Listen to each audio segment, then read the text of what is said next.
আসসালামু আলাইকুম, শুভেচ্ছা সবাইকে। টুইস্ট অফ লাইফে নতুন আরেকটা ভিডিওতে সবাইকে স্বাগত।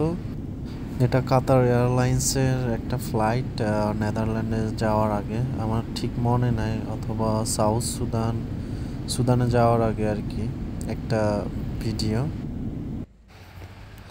সবাইকে স্বাগত জানাচ্ছি কাতারের দোহায় হামাদ ইন্টারন্যাশনাল এয়ারপোর্ট। এই এয়ারপোর্টটা খুবই নামকরা একটা এয়ারপোর্ট, বিশ্বের অন্যতম বড়, এবং এই বিমানবন্দর শুধু যাত্রার স্থান নয়, বরং আধুনিক স্থাপত্য, শিল্পকলা আর বিলাসিতার এক অপূর্ব মিশ্রণ।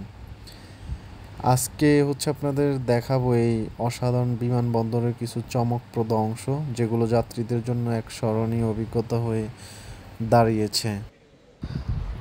কাতারের রাজধানী দোহা থেকে মাত্র 18 কিলোমিটার দূরে সমুদ্রের একদম পাশে অবস্থিত হামাদ আন্তর্জাতিক বিমানবন্দর। এই বিমানবন্দরের রানওয়ের কিছুটা অংশ সমুদ্রের ভিতরে অবস্থিত, যেমনটা বাংলাদেশের কক্সবাজারে এখন যে রানওয়েটা তৈরি করতেছে সেরকম। 30 এপ্রিল 2014 সালে এই বিমানবন্দর এর কার্যক্রম শুরু হয়, যা বর্তমান কাতারিদের অন্যতম গর্বের জায়গা। এখন আমি যেখানে আছি এটা একটা অর্কিড গার্ডেন, বা যা আকারে যেন একটি গ্লাস ঘেরা গ্রিন স্পেস। এখানে রয়েছে ঝুলন্ত গাছগাছালি যা বাতাসে দুলছে, এবং চারপাশ ঘেরা সবুজ গাছপালা। প্রাকৃতিক আলো ও আরামদায়ক আলোয় ভরা এই জায়গাটি যাত্রীদের জন্য এক প্রশান্তিদায়ক বিশ্রামের জায়গা। বিমানের গম্ভীর ভিড়ের মাঝে এই ছোট্ট বাগান যেন এক প্রাকৃতিক নীরবতা। অনেকে এখানে বসে কফি পান করে, বই পড়েন, বা শুধু প্রকৃতির সঙ্গে সময় কাটান। এটি এয়ারপোর্টের একটি ছোট্ট সবুজ মুকুট, যেখানে আধুনিক স্থাপত্য আর প্রকৃতির মিলন ঘটেছে। আমি ব্যক্তিগতভাবে একটু সারপ্রাইজড হয়েছে যে এটা কিভাবে সম্ভব। এটা একটা বিমানবন্দর, এই যে দেখতেছেন একটা পাখি কি সুন্দর শব্দ করলো, ডানায় বসে আছে।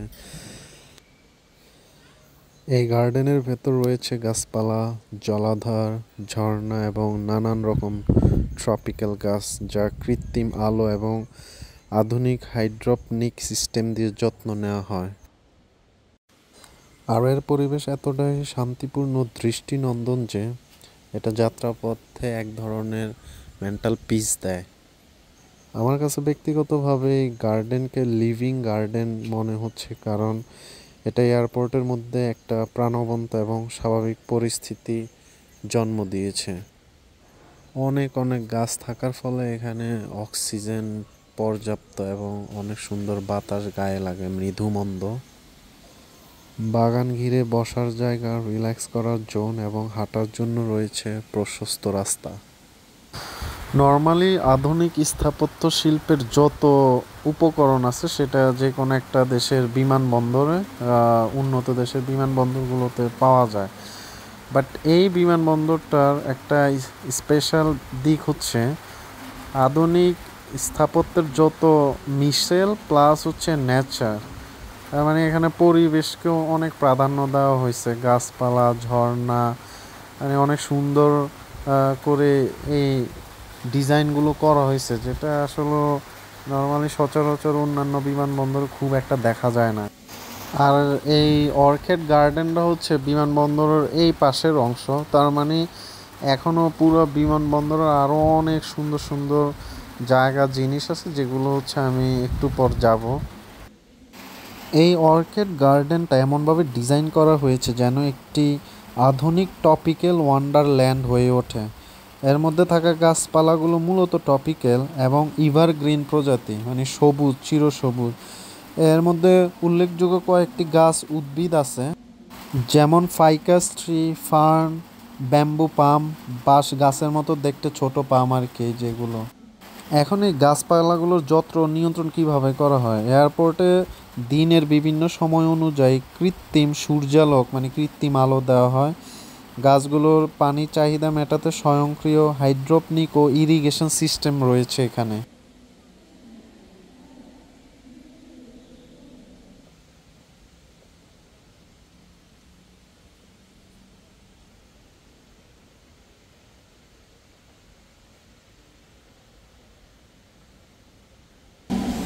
এই পর্যায়ে আমরা দেখব হচ্ছে এক্সপ্লোর করব শপিং কমপ্লেক্স প্লাস হচ্ছে বিভিন্ন খাবার দাবার, যাত্রীদের আরাম ও অন্যান্য সুযোগ সুবিধা। এই এয়ারপোর্টে শপিং জোন বিশ্বমানের ব্র্যান্ড দিয়ে ভরা, যেমন ডায়র, গুচ্ছি, অ্যাপল, রলেক্স সহ আরও অনেক। এখানে দেখতেই পাচ্ছেন বিভিন্ন ধরনের নামি নামি লুইস বুইটন থেকে শুরু করে বিশ্বের যত নামি দামি ব্র্যান্ড সবগুলো এখানে পাওয়া যায়। এছাড়াও এখানে বিভিন্ন ধরনের রেস্টুরেন্ট ও কফি শপ আছে যা যাত্রীদের খাবার ও বিশ্রামের জন্য বেস্ট। আরও রয়েছে বিভিন্ন ধরনের spa, massage centre, library, prayer room, নামাজ পড়ার জন্য। বাচ্চাদের জন্য রয়েছে আলাদা play area, baby changing room.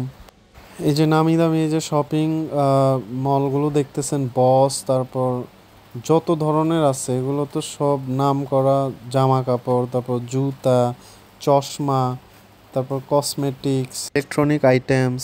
তবে এয়ারপোর্টের এগুলো সবই এক্সপেন্সিভ, খুব ব্যয়বহুল, অনেক টাকা গুনতে হয় কিছু কিনতে গেলে। আমিও বেশিরভাগ সময় এয়ারপোর্ট থেকে কেনাকাটা করি, কারণ কিছু করার নাই। চকলেট, চশমা থেকে আপনি একটা চশমা কিনতে যাবেন, ঘড়ি কিনতে যাবেন, 30-50 হাজার, 1 লাখ, মানে অনেক দাম। এই জিনিসটা একটু আমার কাছে অদ্ভুত লাগছে যে দেওয়াল বেয়ে পানি পড়তেছে, ঝর্ণার মতো অনেকটা, বাট পুরোপুরি সেরকম না। দেওয়াল থেকে পানি আস্তে আস্তে বেয়ে বেয়ে পড়তেছে। এর নিচে হচ্ছে বিভিন্ন লাইটিং, এক এক, এটা যেমন নীল, ওখানে পার্পল, তারপর রেড কালার, অরেঞ্জ কালার, বিভিন্ন কালার করে এটাকে রিফ্লেকশনটা অনেক সুন্দর আসতেছে। অনেক উন্নত মানের লাউঞ্জ আছে বিভিন্ন এয়ারপোর্টে এবং এখানেও। এই পাশে আছে হচ্ছে ফার্মাসি, বিভিন্ন এয়ারপোর্টে এটা খুবই কমন ফার্মাসি। আর এইসব ফার্মাসিতে মেডিসিন থেকে শুরু করে বিভিন্ন ফেসিয়াল ক্রিম বা ট্রিটমেন্ট জাতীয় যত, চুলের সিরাম থেকে টোনার, বিভিন্ন জাতীয় প্রসাধনী এখানে হচ্ছে পাওয়া যায়। দেখা যাচ্ছে, দেখতে পাচ্ছেন খুব বিশাল একটা বড় ফার্মেসি। আর একটা অনেক বড় আকর্ষণ, এটা হচ্ছে স্মল লাই কাঠের পুতুল। এই বিশাল কাঠের পুতুলটি তৈরি করেছেন আমেরিকার আর্টিস্ট কাউস। 32 ফুট লম্বা আফ্রোমসিয়া কাঠ দিয়ে তৈরি পুতুলটি গায়ের ভঙ্গি যেন একাকী, নরম এবং সংবেদনশীল। দেখতে এটি শিশুর মতো মনে হলো, এতে গভীর এক মনের ভাব ফুটে ওঠে, যেন কোনো গোপন সত্য কথা বা মায়ার কথা বলছে। এটা হচ্ছে ক্রিসমাস ট্রি এবং বরফের একটা প্রচ্ছেদ আর কি।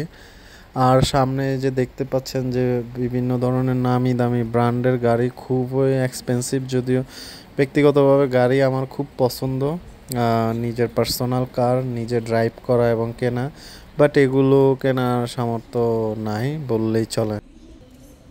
এখন আমরা চলে যাব আরেকটা অ্যাট্রাকশন দেখার জন্য, যার নাম হ্যাঙ্গিং ওয়্যার আর্ট, ঝুলন্ত তার। এখানে ঝুলছে অসংখ্য ঝুলন্ত তার এবং আলোকসজ্জা। এই তারগুলো শুধু আলোকসজ্জার জন্য নয়, বরং তারা পুরো এয়ারপোর্টের স্থাপত্যকে এক নতুন মাত্রা দেয়। এখানে রয়েছেন একজন জেন্টলম্যান, তার পাশে এই ঝুলন্ত তার। যখন আপনি এখানে হাঁটছেন তখন এই তারগুলো থেকে ছড়িয়ে পড়া নরম আলো আর ছায়ার খেলা এক অন্যরকম শান্তি দেয়। এগুলো যেন এক ঝাঁক পাখির ডানা যা বাতাসে দুলছে। এই শিল্পকর্মটি এতটাই নিখুঁত যে এখানে দাঁড়িয়ে সময় থেমে যায় মনে হয়। এই ঝুলন্ত তারের কাজটি কাতারের আধুনিক শিল্প সংস্কৃতির এক উজ্জ্বল নমুনা। এই পাশের দৃশ্যগুলো আরও দেখতে অনেকটা সুন্দর লাগতেছে। তারের মাধ্যমে বিভিন্ন ধরনের চিত্রকর্ম দেয়াল থেকে টানিয়ে রাখা হয়েছে। ইনাফ লাইটিংয়ের কারণে এই জায়গাগুলো কালারফুল লাগতেছে, বিভিন্ন কালারফুল লাইটের জন্য। এখন আপনাদেরকে দেখাবো সবচেয়ে বড় অ্যাট্রাকশন, যেটাকে বলা হয় সেটা হচ্ছে টেডি বিয়ার। এই পাশটা হচ্ছে এয়ারপোর্টের আরেকটা শেষ প্রান্ত আর কি, যেটাকে বলা হয়। এই টেডি বিয়ারটা খুবই বিখ্যাত এবং জনপ্রিয়। যে কোনো দর্শনার্থী যখন এই এয়ারপোর্টে আসে অবশ্যই এই টেডি বিয়ারের সাথে সবাই ছবি তোলে।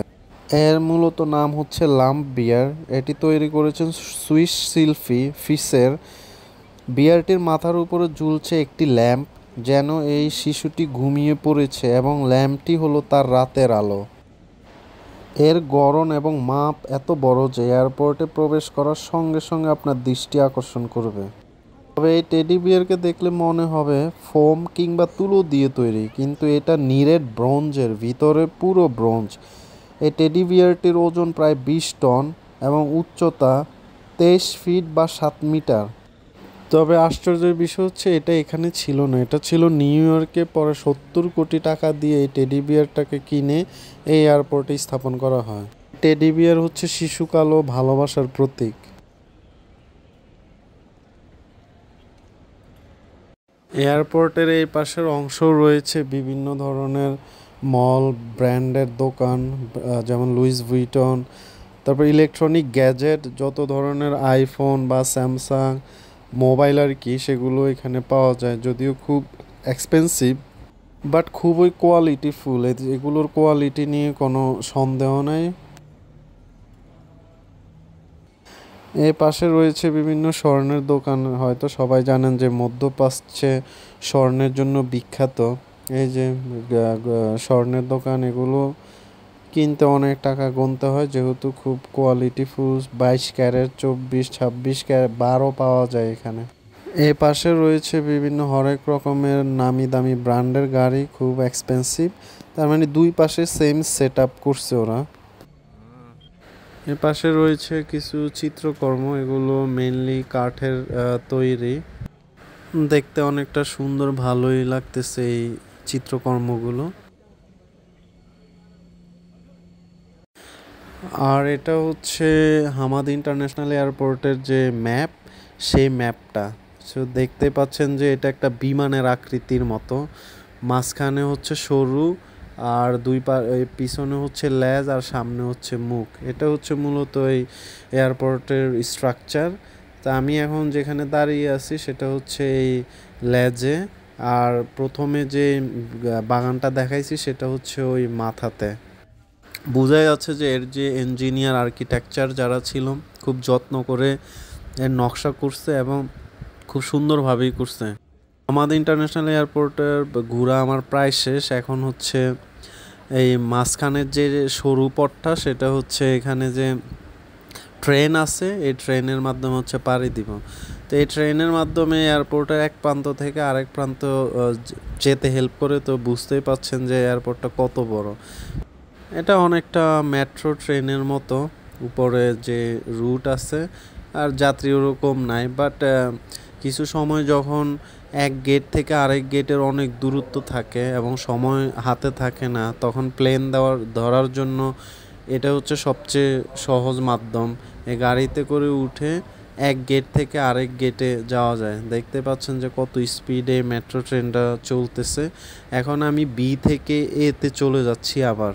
যাই হোক, আমার কাছে ব্যক্তিগতভাবে এয়ারপোর্টটা অনেক ভালো, সুন্দর লেগেছে। এই পর্যন্ত আমি এয়ারপোর্টে প্রায় 4 থেকে 5 বারের মতো আসছি বিভিন্ন দেশে যাওয়ার আগে।